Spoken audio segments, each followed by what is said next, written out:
시청자 여러분 안녕하세요. 유민영의 경제돋보기, 저는 앵커 유민영입니다.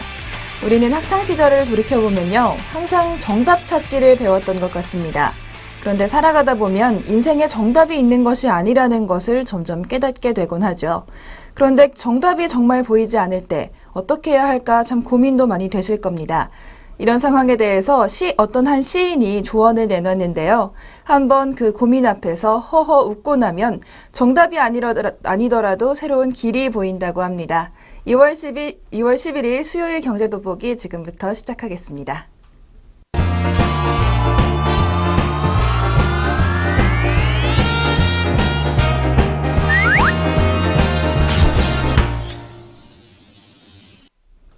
첫 순서는 최신 경제 이슈를 빠르고 깊게 들여다보는 시간, 동향돋보기 시간입니다. 2월 11일 수요일, 오늘은요, 이례적으로 부진을 겪고 있는 백화점 경기 상황에 대해 살펴보겠습니다. 여태까지 백화점은요, 중산층 이상의 소비 대상이 많이 소비를 하는 곳으로 계속해서 성장을 해왔다고 합니다. 그런데요, 최근 10년 만에 백화점 매출이 뒷걸음질 쳤습니다. 백화점 역성장은 IMF 외환위기 때처럼 정말 나라 전체가 어려울 때만 나타났던 현상이라고 하는데요. 하지만 작년은 우리나라 경제가 전반적인 성장이 둔화됐을 뿐 큰 위기가 나타난 상황은 아니었습니다. 그런데도 이런 상황에서 백화점 매출이 부진했던 것, 정말 이례적인 일이라고 볼 수가 있겠습니다. 물론 백화점만 부진했던 것은 아닙니다. 홈쇼핑이나 대형마트 같은 전통적인 유통 채널이 전반적으로 부진했다고 합니다. 오프라인 채널 중에서는 편의점이 그나마 선방을 보여줬고요. 온라인 유통 채널의 약진이 눈에 띈 한 해였습니다. 내수 침체가 길어지면서 전반적으로 유통업계의 실적이 좋지 않았다고 하는데요. 소비 성향과 패턴이 바뀐 것도 백화점의 판매 부진을 나타낸 하나의 원인이라고 합니다. 언제 어디서나 PC나 스마트폰으로 간편하게 결제만 하면 원하는 물건을 모두 사게 될 수 있었다는 것. 이것이 바로 굳이 백화점에 가지 않게 만든 원인이라고 하는데요. 통계청에 따르면 우리나라 전체 백화점 매출액이 29조 2천억 원이었다고 합니다. 2014년 한 해 동안 백화점의 매출을 모두 합친 것인데요. 2013년, 재작년에는 29조 8천억 원이었습니다. 1.9% 감소하게 된 것인데요. 2012년 이후 3년째 29조 원에 머물고 있는 상황입니다. 조금 더 이전을 살펴보겠습니다. 역대 매출액을 살펴보면요. 2010년 24조 8천억 원, 2011년 27조 6천억 원, 2012년 29조 1천억 원 등으로 매조 2조 원 이상 꾸준히 성장해왔습니다. 하지만 2013년과 2014년에는 이런 흐름을 찾아볼 수가 없죠. 통계청은 1995년부터 백화점의 매출액을 집계해왔는데요. 1995년부터 작년 2014년까지 약 20년 동안 매출이 감소한 해는 딱 3차례였다고 합니다. 외환위기에 한파가 몰아친 1998년, 그리고 카드 사태로 내수가 얼어붙었던 2003년과 2004년, 이렇게 딱 3차례만 마이너스 성장을 했었고요. 2008년 금융위기 때도 마이너스 성장은 하지 않았다고 합니다. 그간 좋은 모습을 보이던 홈쇼핑 채널도 그리 좋지 못한 모습을 보였다고 합니다. 지난해 홈쇼핑 매출액은 전년 대비 0.8% 성장에 그쳤습니다. 2011년에는 22.3%나 대폭 성장하는 모습을 보여줬는데요. 2012년에는 9.1%, 2013년에는 5.9%로 점차 줄어들더니 지난해에는 0.8% 성장으로 굉장히 많이 줄어든 것입니다. 그나마 좋은 모습을 보였다고 말씀드린 편의점의 상황은 어떨까요? 지난해 7.4% 매출이 증가하면서 전년도 증가율인 7.7%와 비슷한 수준을 보여줬습니다. 상대적으로 양호했다는 평가가 나오지만요. 두 자릿수 성장세를 기록하던 몇 년 전과 비교하면 기대에는 미치지 못하는 수준입니다.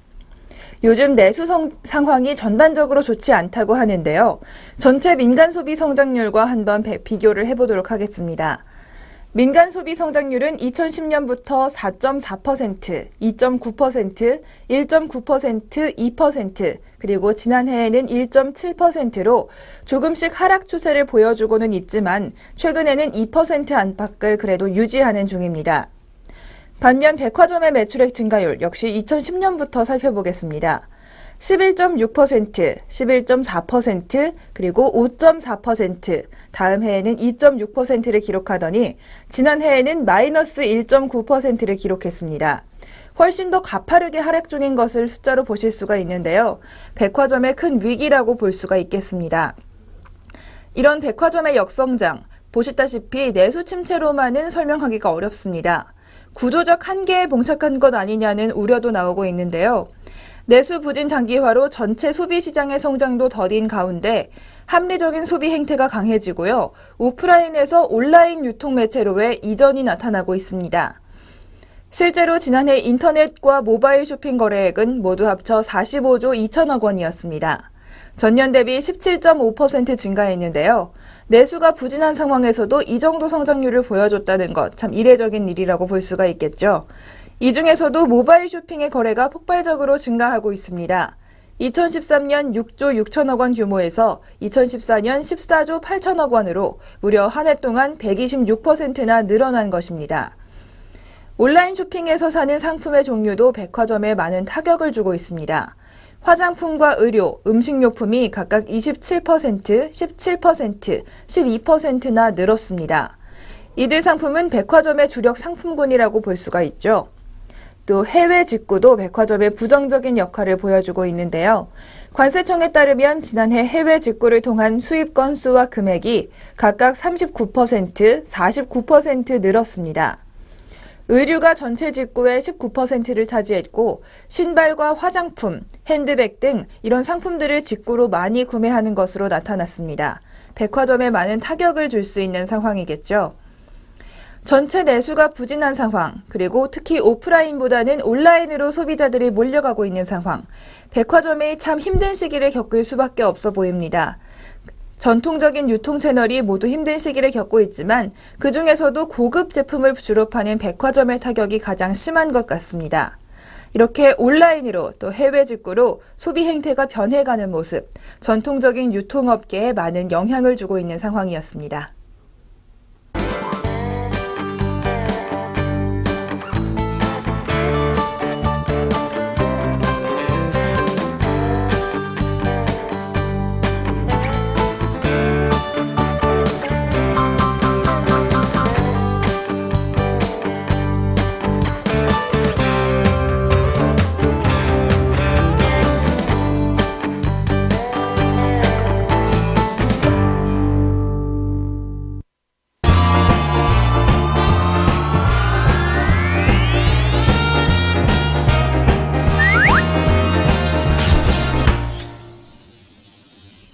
이번 순서는 아리송한 단어 확실하게 잡아가는 시간, 용어 돋보기 시간입니다. 2월 11일 오늘은요, all-to-one이라는 용어, 줄여서 A2O라는 용어에 대해서 살펴보겠습니다. 사물인터넷 참 많이 들어보신 말이죠. 사물인터넷은 인터넷 오브 띵스라고 해서 IoT라고 부릅니다.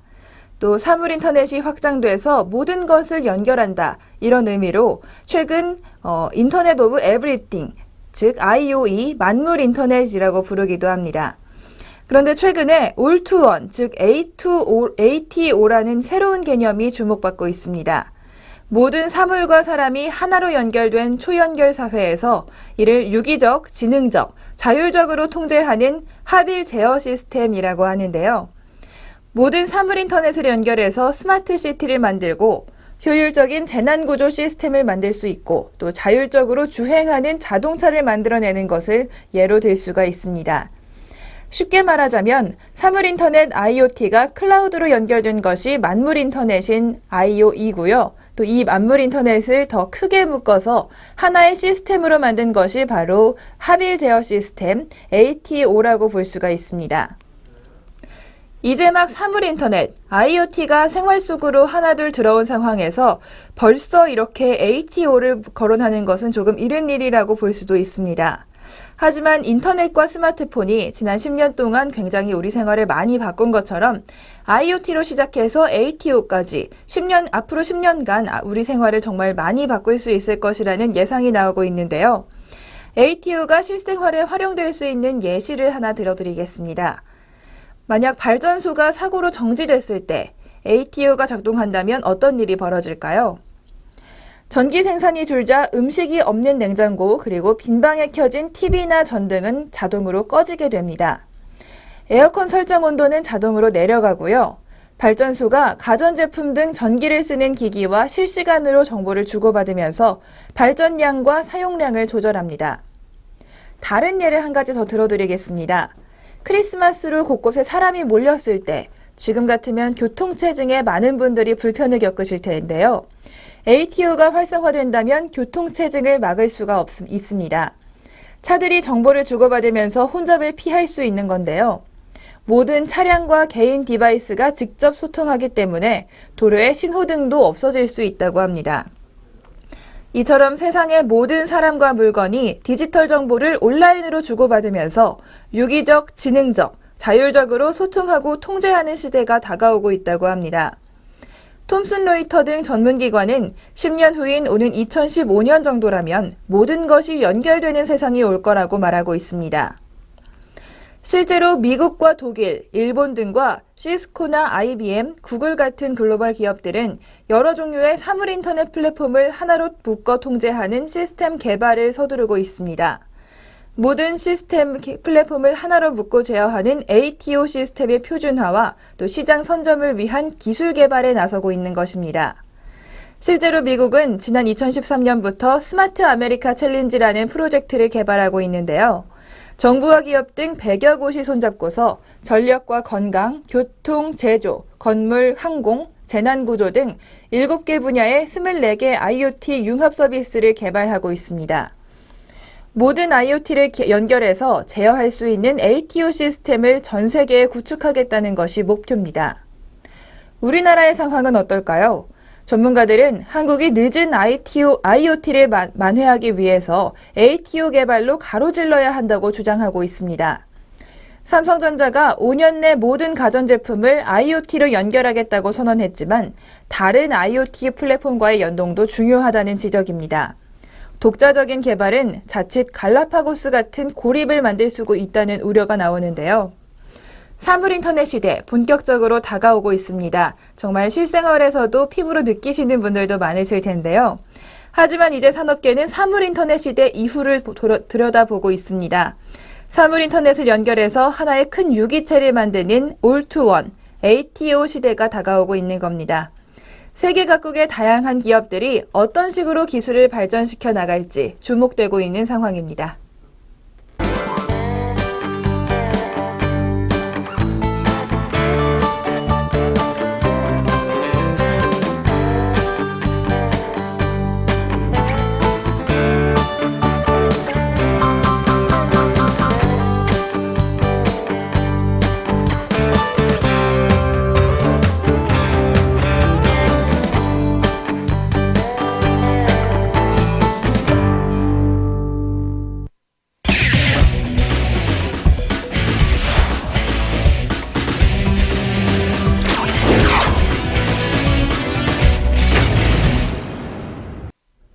경제에 문화적 재미를 더하다. 컬처 앤 이코노미 시간입니다. 수요일인 오늘 바로 좀 유용한 앱을 소개해드리는 시간이죠. 오늘은 주목할 만한 애플리케이션 3가지 준비했습니다. 맑고 깨끗한 피부, 군살 하나 없는 몸매, 그리고 뭐 하나 빠지는 데 없는 패션 감각은 모든 여성들이 꿈꾸는 이상향이라고 볼 수가 있습니다. 요즘은 여성분들뿐만 아니라 남성분들도 피부 관리나 다이어트, 그리고 패션 감각에 많은 신경을 쓰고 계시는데요. 하지만 지금같이 추운 날씨에는 3가지 중 어느 것도 제대로 건질 수가 없습니다. 추운 날씨 탓에 피부는 쉽게 푸석푸석해지고 활동 영역이 좁아져서 살이 찌고 쉽고요. 패션은커녕 완전히 무장해도 추운 날씨를 견디기가 어려운데요. 하지만 이런 상황에서 조금만 관심을 기울인다면 겨울에도 좋은 피부와 건강한 몸매, 그리고 멋진 패션 감각을 뽐낼 수 있을 거라고 합니다. 바로 이런 것들을 도와줄 수 있는 유용한 앱들, 지금 바로 소개해드리겠습니다. 먼저 싸고 멋진 패션 정보들을 손쉽게 알아볼 수 있는 앱 서프라이즈입니다. 로드숍과 백화점 할 것 없이 요즘 정기 세일, 깜짝 세일, 또 설 연휴 세일 등 세일 열풍이 거셉니다. 그래서 세일 기간에만 물건을 구입하는 소비자들도 늘어나고 있다는데요. 이런 상황에서 아무런 준비 없이 세일 기간을 지나칠 경우 그 다음에 살 제품이 생각난다면 물건은 구입했는데 얼마 지나지 않아 세일 행사를 할 때처럼 굉장히 아쉬운 기분이 드실 겁니다. 서프라이즈 앱은 이런 일을 막아주기 위해서 세일 정보를 정말 편리하게 제공한다고 합니다. 다양한 뷰티 패션 브랜드의 세일 정보를 한눈에 보여주고 있습니다. 세일 기간을 놓쳐서 내내 아쉬움에 시달렸다면 이 앱 많은 도움이 될 것 같습니다. 처음 앱을 실행할 때 특정 지역과 특정 브랜드의 세일 정보만 받아볼 수 있도록 설정을 할 수가 있고요. 받아보는 브랜드를 설정하지 않았을 경우에는 추천 세일 정보를 제공합니다. 또 설정을 해두면 받아보는 브랜드의 세일 기간이 다가왔을 때 알람을 수신받을 수도 있습니다. 또 해당 브랜드에서 판매 중인 상품 이미지와 가격, 매장 정보를 자세히 확인할 수도 있습니다. 이 서프라이즈 앱이 제공하는 다양한 세일 정보는 소비자가 보다 경제적으로 화장품을 구입할 수 있도록 도와주고 있는데요. 하지만 한편으로는 오히려 과소비를 촉진할 수도 있습니다. 서프라이즈가 제공하는 세일 정보, 저렴한 소비에 이용하시되 다양한 리뷰와 정보를 통해서 꼭 구입할 만한 제품이 있는지 파악하셔야겠습니다. 다음은 화장품을 구매하는 새로운 방법, 미미박스라는 앱입니다. 미미박스는 뷰티 전문가들이 선정한 좋은 제품을 저렴한 가격에 정기적으로 제공해주는 대표적인 서브스크립션 커머스 업체입니다. 한 달에 일정액을 지불하면 추천 화장품을 알아서 골라서 집까지 배송해주는 제도인데요. 이 미미박스가 만든 앱, 고객들이 좀 더 간편하고 효율적으로 뷰티 쇼핑을 할 수 있도록 만들어진 앱입니다. 미미박스의 뷰티 전문가들이 추천하는 다양한 상품을 한눈에 볼 수 있고요. 실제 오프라인 쇼핑보다 최대 80%까지 저렴하게 구매할 수 있다고 합니다. 특히 좋은 화장품을 쓰고 싶긴 한데 화장품 성분, 리뷰 다 따져가면서 하나하나 알아보기 귀찮은 분들께 추천하는 앱입니다. 앱을 실행하면 신상품, 베스트 상품, 세일 상품, 또 수분 보습 제품, 메이크업 제품 이런 식으로 분류를 나눠서 화장품을 다양하게 소개해주고 있습니다. 제품을 클릭하면 바로 구매가 가능하고요. 정상가에서 최대 70-80%까지 더 저렴하게 구입할 수 있다고 합니다. 또 해당 제품의 리뷰, 발색 사진 등을 제공해줘서 소비자가 보다 만족할 수 있는 제품을 구입할 수 있도록 해주고 있습니다. 화장품 리뷰나 상품평을 적립하면 포인트를 쌓아주기 때문에 다양한 리뷰를 볼 수 있는 장점이 있습니다. 다양한 적립 혜택과 30일 무료 환불 보장 서비스가 더욱 편리한 쇼핑을 도와줍니다. 다음은 화장품의 성분을 알려주는 앱, 화장품을 해석하다의 줄임말인 화해라는 앱입니다. 최근 화장품 성분들 중 파라벤이나 트리클로산 등이 피부에 악영향을 미친다는 소식이 알려지면서 파라벤 등의 제품이 좀 관심을 끌고 있습니다. 이런 현상은 많은 사람들이 화장품을 선택할 때 성분을 꼼꼼히 따지고 있다는 것을 보여주는데요. 화해는 화장품을 해석하다의 준말입니다. 화장품의 성분을 해석하는 앱이라고 볼 수 있는데요.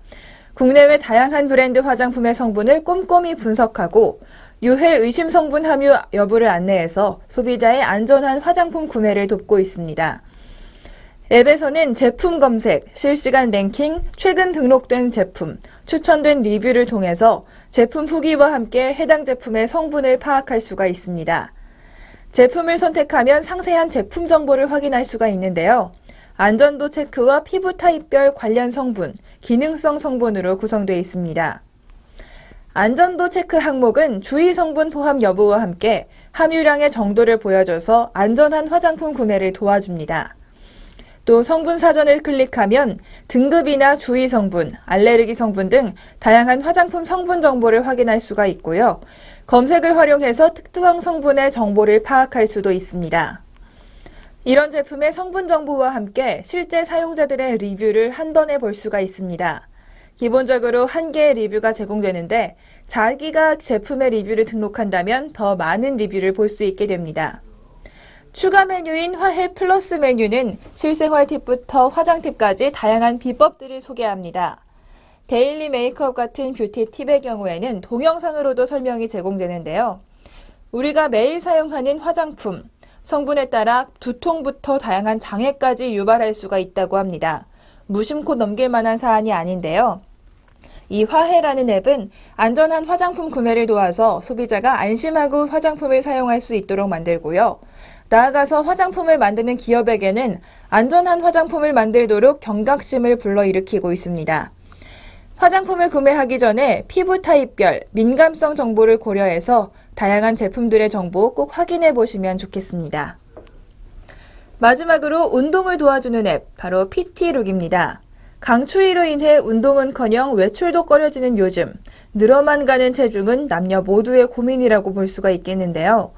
야외에서 운동하자니 너무 춥고 또 집에서 운동하자니 마땅히 운동할 공간이나 기구가 없습니다.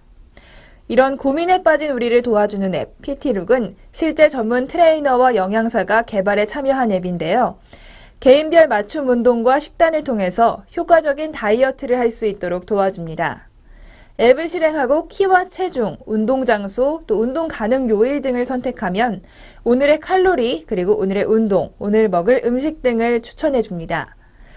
해당 운동의 이미지 및 동영상도 제공이 되는데요. 잘못된 자세로 운동하지 않도록 앱이 동영상으로 도와준다고 볼 수 있습니다. 또 추천 식단도 제공을 해주고요. 진짜 전문가에게 조언을 얻을 수도 있습니다. 이용자가 운동과 식단에 대해서 궁금한 점들을 문의하면 코치가 직접 답변을 해줍니다. 기존의 다이어트 앱은 주로 현재 체중과 목표 체중, 섭취한 음식과 칼로리 기록이 전부였는데요. PT룩은 나아가서 전문 트레이너가 직접 상담을 해주고 개인별 맞춤 전략을 짜주기 때문에 비싼 돈을 지불하지 않아도 트레이너에게 관리받을 수 있다는 점이 이 앱의 매력입니다. 추운 날씨가 계속되고 있습니다. 피부에도 또 운동에도 신경 쓰기 어려운 나날이 지속되고 있다고 생각하시는 분들 많으실 텐데요. 하지만 오늘 소개해드린 앱을 통해서 겨울에도 간편하게 건강하고 멋진 모습 유지하셨으면 좋겠습니다. 지금까지 컬처 앤 이코노미 뷰티 앱들 소개해드렸습니다.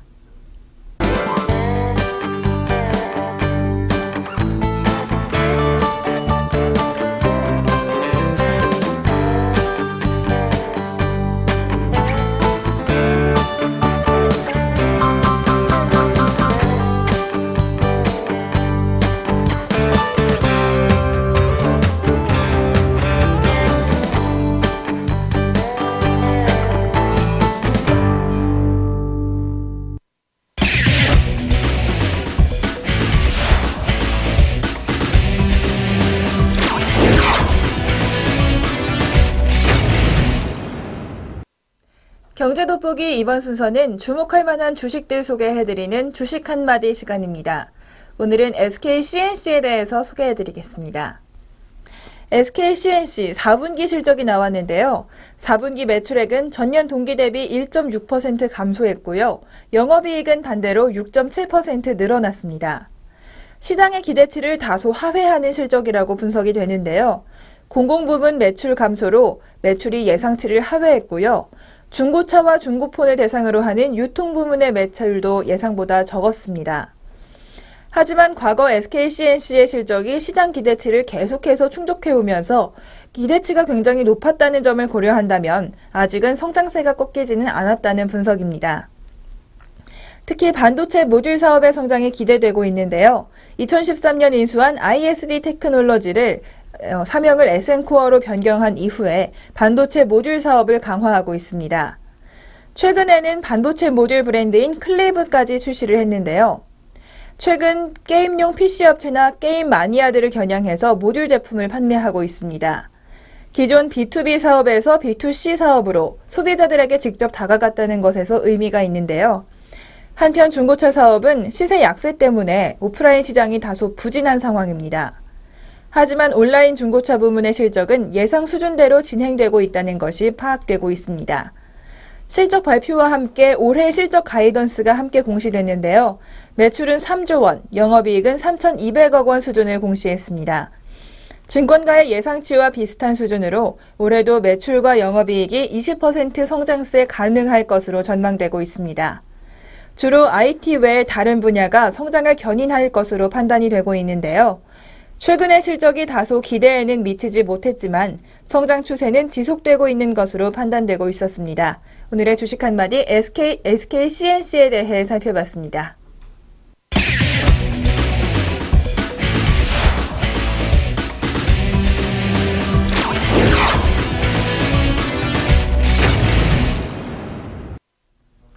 경제적으로 사느라 지친 삶 가운데 쉼표가 되는 시간, 3분 문학 충전 시간입니다. 오늘의 문학, 바로 기쁨과 슬픔을 노래한 시 한 편을 준비했습니다. 바로 시의 제목이 기쁨과 슬픔인데요. 기쁨과 슬픔, 과연 시인은 어떻게 바라보고 있을까요? 시 전문 바로 들려드리겠습니다. 기쁨과 슬픔, 칼릴 지브란. 기쁨이란 슬픔의 또 다른 모습. 웃음이 번지던 바로 그 눈가에 때로 눈물이 맺히지 않나요? 슬픔이 내부 깊숙이 파고들수록 그대의 기쁨은 더더욱 커질 겁니다. 그럴 수밖에 없잖아요. 지금 술을 담고 있는 이 예쁜 잔도 도공의 불가마 속에서 타들어가는 열기로 만들어졌잖아요. 아름다운 선율로 상처받은 영혼을 어루만지는 저 피리 구멍도 칼로 판 그 나뭇가지잖아요. 기쁨으로 가득 찰 때 가슴 속 깊이 내려다보세요. 지금 기쁨을 주는 그것이 예전에 당신에게 슬픔을 준 바로 그것이니까요. 슬픔에 잠길 때 다시 그 속을 가만히 바라보세요. 예전에 기쁨인 것들이 지금은 울고 있잖아요. 우리나라 사자성어 중에도 세옹지마라는 말이 있습니다. 기쁜 일이 슬픈 일이 되기도 하고 또 슬픈 일이 기쁜 일이 되기도 한다는 교훈을 주는 사자성어인데요. 많이 들어본 교훈이지만 이 시를 읽으면 다시 한번 슬픔과 기쁨에 대해 생각을 해보게 됩니다. 예쁜 도자기 잔도 뜨거운 불가마의 시련을 겪었다는 것. 우리를 위로해주는 아름다운 피리 소리도 나뭇가지에 구멍이 뚫리는 아픔을 지나왔다는 것. 슬픔을 만날 때 좀 더 담담해지고 기쁨을 만날 때 너무 취하지 않기. 참 어려운 일이지만 이 시를 떠올리시면서 편안한 마음 가지셨으면 좋겠습니다.